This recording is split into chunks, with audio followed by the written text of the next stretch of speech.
ప్రతిపక్షం మీద అసభ్య పదజాలంతో విరుచుకుపడిన వాళ్ళు.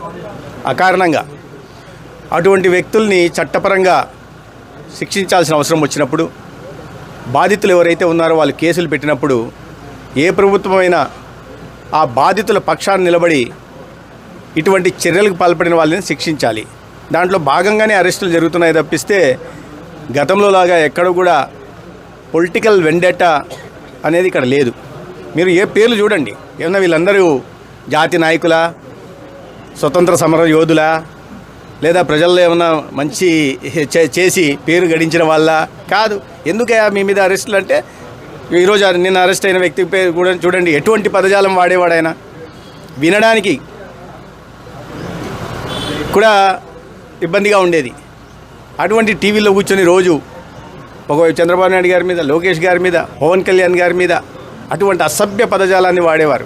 అటువంటివి సహజంగానే కేసు పెడతారు, పెట్టకుండా ఎత్తుకుంటారు. ఎవరికైనా పరువు భంగం కలిగించే విధంగా అపవాదులు నిందలు మోస్తున్నప్పుడు, అసభ్య పదజాలంతో దూషిస్తున్నప్పుడు బాధితులు ఎవరైనా కేసు పెడతారో ఆ కేసుకు తగినట్టుగా వాళ్ళకి శిక్షలు కూడా తప్పవు.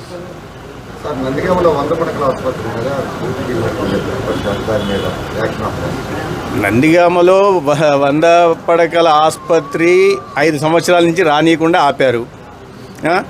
గౌరవ శాసనసభ్యురాలు తను ఎమ్మెల్యే గెలిచిన వెంటనే 100 పడకల ఆసుపత్రి మీద ప్రత్యేకంగా ఒత్తిడి తీసుకొచ్చి ప్రభుత్వం మీద ముఖ్యమంత్రి గారిని పదే పదే కలిసి, నన్ను ఆరోగ్య శాఖ మంత్రిగా నన్ను కూడా పదే పదే కలిసి వాళ్ళ మంజూరు చేయించారు. ఆ పనులు పూర్తవుతే పేదలకు నాణ్యమైన వైద్యం అందుబాటులోకి వస్తుంది. పేదలు ఆరోగ్యంగా ఉండడం ఇష్టం లేని పార్టీ కోర్టుకు వెళ్తుంది. ఎవరన్నా అభివృద్ధి పనులు ఆపమని కోర్టుకు వెళ్తారా? ఆసుపత్రి పేదలకు ఎవరు వెళ్తారు? ప్రభుత్వ ఆసుపత్రికి పేదలు వెళ్తారు. అటువంటి పేదలు వెళ్ళే ఆసుపత్రి రానీయకుండా అడ్డుపడతారా? అటువంటి పడుతున్నారంటే, అటువంటి చేస్తున్నారంటే మనం చూడాలి. ఎటువంటి మనస్తత్వం కలిగిన వాళ్ళు, ఎటువంటి వికృత మనస్తత్వం కలిగిన వాళ్ళు ఎవరు అడ్డుపడినా, ఏ కోర్టుకి వెళ్ళినా 100 పడకల ఆసుపత్రి ఎన్నికల కోడ్ ముగిసిన తర్వాత టెండర్ పిలవడం జరుగుతుంది. ఇక్కడ భూమి పూజ జరుగుతుంది. రాబోయే కొద్ది రోజుల్లోనే ఆసుపత్రి నిర్మాణం పూర్తయి ఒక నాణ్యమైన వైద్య సేవల్ని అందుబాటులో తెస్తారు. దానికి ఆ విధంగా దిశగా పనిచేసే ఎమ్మెల్యే గారు ఉండడం నియోజకవర్గ ప్రజల అదృష్టంగా కూడా నేను భావిస్తున్నాను. ప్రతిపక్షం మీద అసభ్య పదజాలంతో విరుచుకుపడిన వాళ్ళు. అకారణంగా అటువంటి వ్యక్తుల్ని చట్టపరంగా శిక్షించాల్సిన అవసరం వచ్చినప్పుడు, బాధితులు ఎవరైతే ఉన్నారో వాళ్ళు కేసులు పెట్టినప్పుడు ఏ ప్రభుత్వమైనా ఆ బాధితుల పక్షాన్ని నిలబడి ఇటువంటి చర్యలకు పాల్పడిన వాళ్ళని శిక్షించాలి. దాంట్లో భాగంగానే అరెస్టులు జరుగుతున్నాయి తప్పిస్తే గతంలో లాగా ఎక్కడ కూడా పొలిటికల్ వెండెటా అనేది ఇక్కడ లేదు. మీరు ఏ పేర్లు చూడండి, ఏమన్నా వీళ్ళందరూ జాతి నాయకులా, స్వతంత్ర సమర యోధులా, లేదా ప్రజల్లో ఏమన్నా మంచి చేసి పేరు గడించిన వాళ్ళ కాదు. ఎందుకయ్యా మీ మీద అరెస్టులు అంటే, ఈరోజు నిన్న అరెస్ట్ అయిన వ్యక్తి పేరు కూడా చూడండి, ఎటువంటి పదజాలం వాడేవాడైనా వినడానికి కూడా ఇబ్బందిగా ఉండేది. అటువంటి టీవీలో కూర్చొని రోజు ఒకవైపు చంద్రబాబు నాయుడు గారి మీద, లోకేష్ గారి మీద, పవన్ కళ్యాణ్ గారి మీద అటువంటి అసభ్య పదజాలాన్ని వాడేవారు.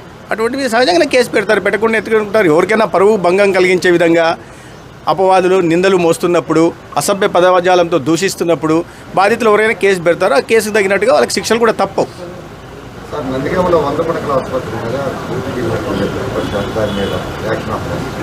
నందిగామలో 100 పడకల ఆసుపత్రి 5 సంవత్సరాల నుంచి రానియకుండా ఆపారు.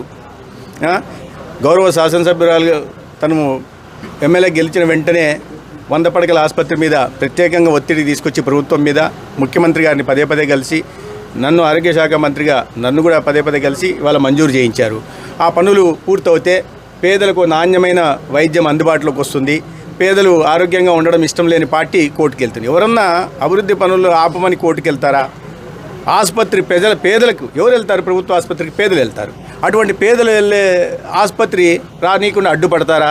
అటువంటి పడుతున్నారంటే, అటువంటి చేస్తున్నారంటే మనం చూడాలి. ఎటువంటి మనస్తత్వం కలిగిన వాళ్ళు, ఎటువంటి వికృత మనస్తత్వం కలిగిన వాళ్ళు ఎవరు అడ్డుపడినా, ఏ కోర్టుకి వెళ్ళినా 100 పడకల ఆసుపత్రి ఎన్నికల కోడ్ ముగిసిన తర్వాత టెండర్ పిలవడం జరుగుతుంది. ఇక్కడ భూమి పూజ జరుగుతుంది. రాబోయే కొద్ది రోజుల్లోనే ఆసుపత్రి నిర్మాణం పూర్తయి ఒక నాణ్యమైన వైద్య సేవల్ని అందుబాటులో తెస్తారు. దానికి ఆ విధంగా దిశగా పనిచేసే ఎమ్మెల్యే గారు ఉండడం నియోజకవర్గ ప్రజల అదృష్టంగా కూడా నేను భావిస్తున్నాను.